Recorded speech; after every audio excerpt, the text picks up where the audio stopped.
It often happens in business deals that one partner is stronger than the other and tends to polarize. In other words, create a field of influence in the entire setup. You might have encountered a school bully yourself. In the atomic world, atom decides how they will form bonds and become stable. So what kind of bonds do they form? Keep thinking.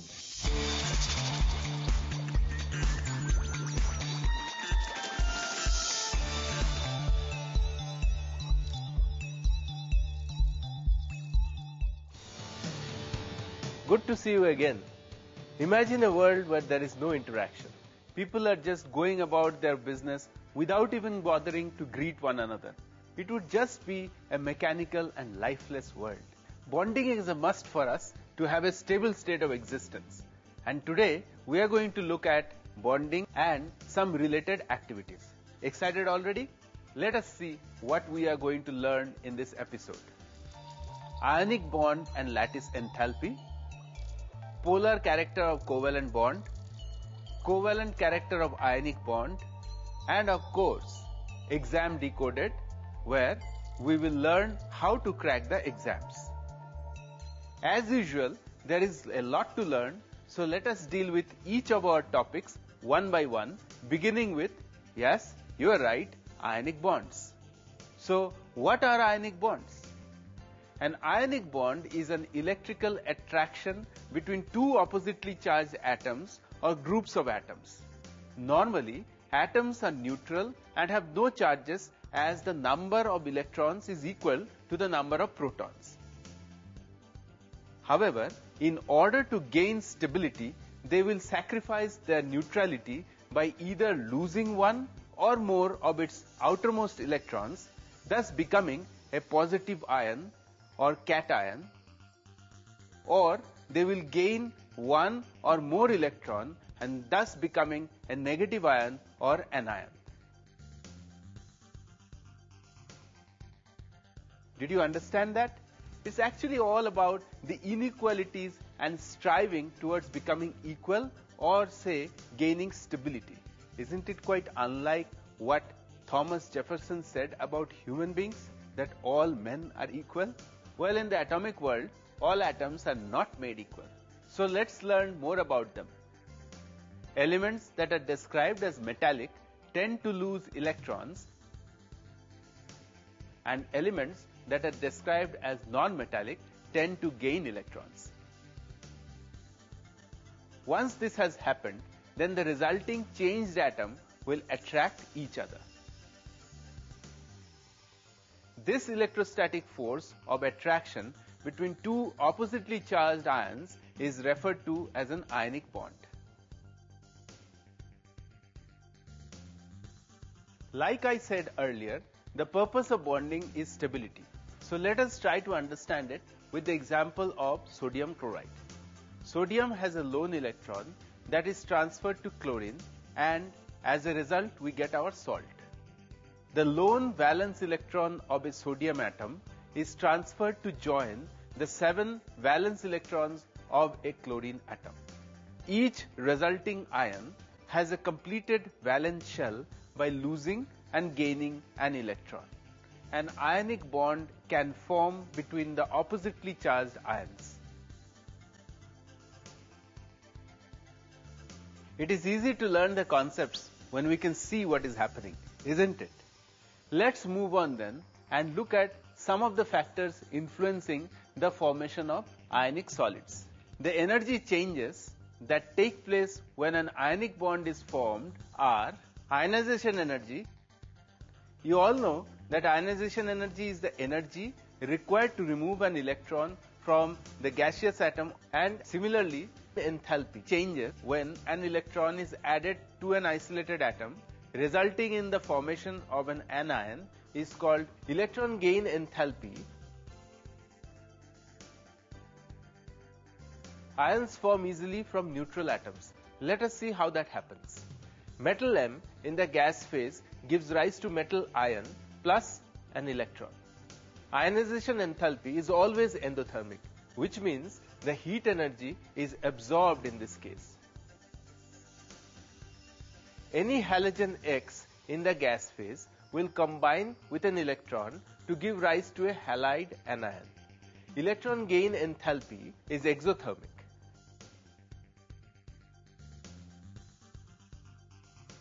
And as you know, in the case of exothermic reactions, heat energy is released. Once the oppositely charged ions are formed, they attract each other and a bond is formed. Lattice enthalpy indicates the strength of the ionic bond in an ionic lattice. The standard molar lattice enthalpy is the energy required to convert 1 mole of a solid ionic compound into its constituent gaseous ions under standard conditions. The lattice enthalpy increases with the charge on the ions because the ions attract each other more strongly. Smaller ions have larger lattice energies because they get closer together and more energy is released. Remember, ionic compounds are stable due to the attraction between unlike charges. So sometimes opposites attract and stability is achieved. So no matter how strongly you are tied up to a certain condition in life, you just need enough lattice energy to break free from it. For any doubts, please log on to our website topperlearning.com. It is time for a break now, but before we do that, can you get an answer to this one? Which one of the following two compounds would you expect to have a higher lattice energy value? Potassium chloride or sodium chloride? I am sure this question will cause you to think, and hopefully you will be back with my answer. Take a break.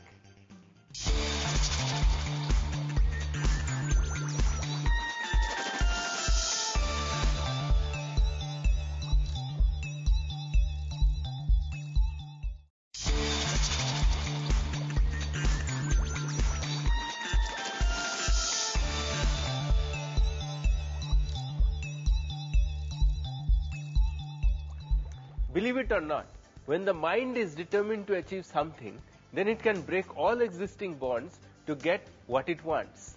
I hope all of you were able to charge your minds with the desire to achieve something constructive in your life. Now let us see if you have got me my answer. Before going for the break, I had asked you which of the following two compounds will you expect to have a higher lattice energy value? Potassium chloride or sodium chloride? The answer is sodium chloride. This is because the lattice enthalpy for KCl is less than NaCl, as the size of potassium ion is bigger than sodium ion.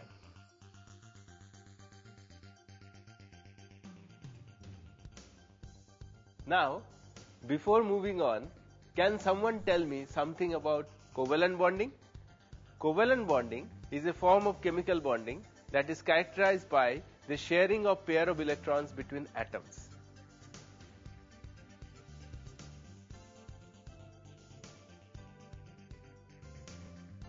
It is not unusual for covalent bonds and ionic bonds to be introduced as two clearly distinct categories.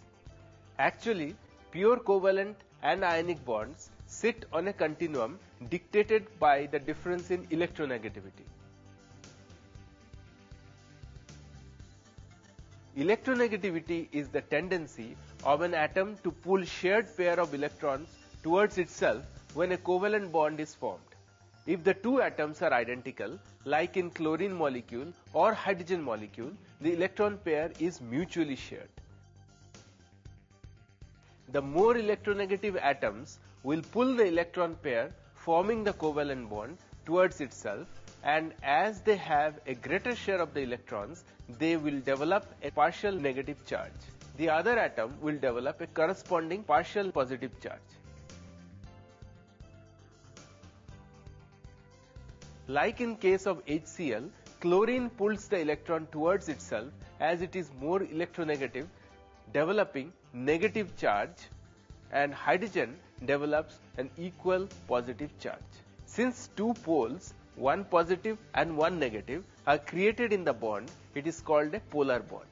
The bigger this difference in electronegativities between atoms, the more polar the bond. At some point, the bond becomes so polar that it constitutes a transfer of an electron from one atom to the other. Can you tell me the meaning of polarity?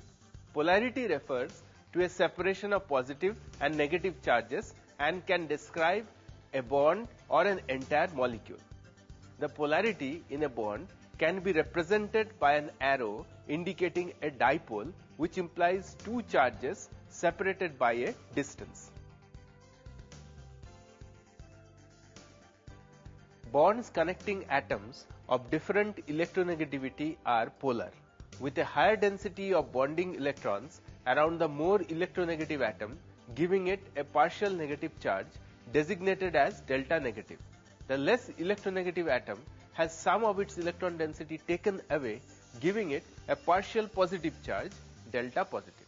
The purest covalent bond is between two identical atoms, chlorine Cl2, nitrogen N2 and oxygen O2. When different atoms are bonded, the bond is polarized due to differing electron attracting ability, that is electronegativity, as we had seen in HCl. The polarity of individual bonds is determined by electronegativity difference between the atoms. But what is the result of these positive and negative charges? The separation of positive and negative charges causes an electric dipole moment. If the vector sum of bond polarities of a molecule is not zero, the molecule is said to have dipole moment. So now, can you define dipole moment for me? Dipole moment can be defined as the product of the magnitude of charge and the distance between the centers of positive and negative charge. It is usually designated by the Greek letter mu. Let us now see why hydrogen sulfide has a dipole moment and carbon dioxide does not. In hydrogen sulfide, the two polar bonds are equal in magnitude but not oriented opposite to each other as it is bent molecule.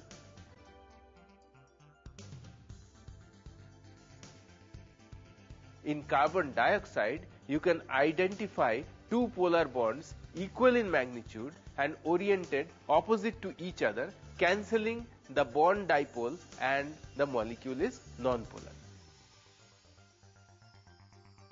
Moving on, let us see different molecules that have covalent and ionic bond.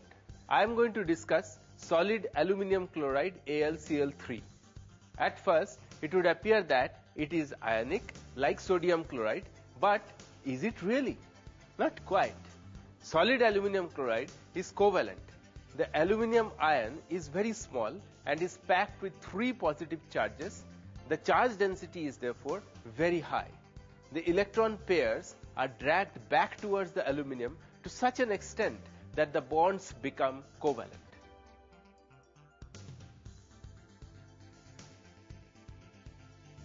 Polarizing ability is the effect of electrically distorting nearby opposite charged ions. Polarizing ability increases as the positive ion gets smaller and the number of charges get larger. So we have studied about aluminum chloride, AlCl3. Did you know that for inorganic chemistry, it is possible to predict if the chemical bond is going to be ionic or covalent? Let us summarize what we have learned. The ionic bond is a give and take bond of electrons. Its strength depends on the lattice enthalpy. Covalent bond is mutual sharing of electrons, and if both the atoms do not share the pair of electrons equally, polarity is created, which is measured by dipole moment. If you have listened well, then I am sure you will have no problem in answering the questions I am about to ask you. Here is the first one. What factors determine the percentage covalent character of the ionic bond? This question is for 3 marks. Before I give you the answer to this, let us see what some students had to say. One of the factors is polarization power of the cation. It also gets affected by the polarizability of the anion. Those students know what they are talking about. Now here is the complete answer. Covalent character of ionic bond increases if the size of cation is small, since it will be more polarizing, which will affect the electrons of the anion. Similarly, the polarizability of the anion is more if it is big in size, and the extent of distortion of the electrons or polarization is more, which increases covalent character.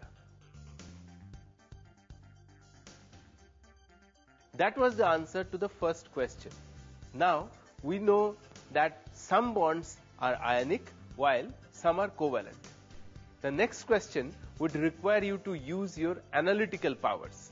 Take a look. Sodium solid plus fluorine gas gives rise to sodium fluoride NaF2, which is solid, and the delta H formation for this is equal to plus 1705 kilojoules per mole.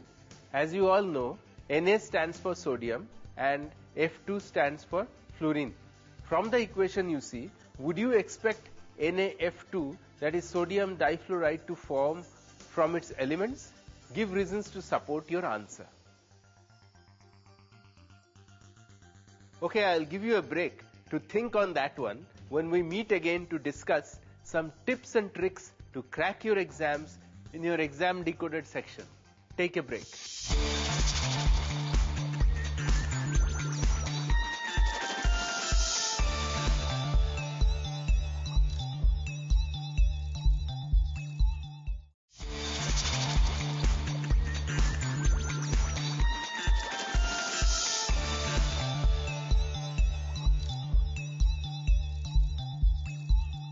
I'm glad to see you really want to know the answer. So let us get straight to it. Before the break, I had asked you, sodium solid and fluorine gas react to form sodium fluoride solid. Delta H for this reaction is equal to plus 1705 kilojoules per mole. From the equation you see, would you expect sodium difluoride NaF2 to form from its elements? Give reasons to support your answer. The positive enthalpy of formation indicates that sodium difluoride NaF2 will not form from its elements. The main reason is that enormous amount of energy is required to form bivalent sodium, that is Na2 plus ion. Sodium easily forms monovalent ion by losing an electron. So sodium fluoride NaF will form from its element. However, the energy required to form bivalent sodium ion is abnormally high, and so it is not possible to form this ion. Stability of the bond will be seen if energy is released, as the criteria of bonding is to acquire lower energy state.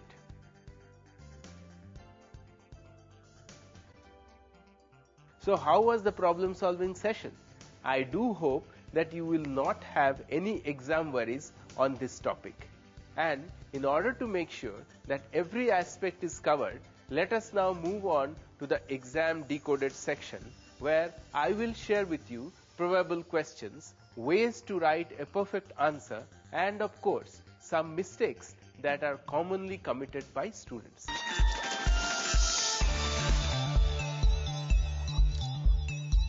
Always know the important concepts clearly so that there is no confusion in your mind. For this reason, we have a subject expert who will share with you some common mistakes that students usually make in this section. Today I will be discussing some frequently asked questions on the topic ionic bond. I want to start off this session with the first question, which needs the students to suggest the difference observed in the lattice enthalpy of sodium iodide and sodium fluoride. The second questions need the student to decide which of the two has a higher lattice enthalpy, barium sulfide or potassium chloride. The third question is a general question which needs you to compare the ionic strength of any two common substances around you. For example, candle wax and chalk. Thank you. That bit of information is surely going to put everything in perspective about this subject for our viewers. I hope that those probable questions are useful to you. Do check on them once you are done preparing this lesson, and if you need any help, you can always log on to topperlearning.com. Honestly, tell me something. Do you like people who come straight to the point, or the ones who go in circles before telling you what they are trying to explain? Likewise, your examiner will be most impressed if you give them an ideal answer, that is, giving a perfect straight to the point answer to your question. Let us see how to write an ideal answer. The lattice enthalpy of lithium fluoride, LiF, is 1046 kilojoules per mole, whereas that of potassium iodide, Ki, is 645 kilojoules per mole. Suggest a reason for this difference. This question is for 3 marks. The lattice enthalpy depends upon 2 factors: size of ions, charge on ions. This part will get you 1 mark. Since all the ions involved have +1 or -1 charge, for example lithium ion, fluoride ion, potassium ion, iodide ion, the difference in lattice enthalpy may be attributed to the size of the ions, and you have scored the 2nd mark. As smaller ions can get closer together than the larger ions and experience stronger interaction, potassium ion is larger than lithium ion, and iodine I- is larger than fluoride F-. Thus, the attractive interactions on lithium fluoride are stronger than those in potassium iodide. This leads to higher lattice enthalpy of lithium fluoride, LiF. And with that, you get your 1 more mark and a total of 3 for this question.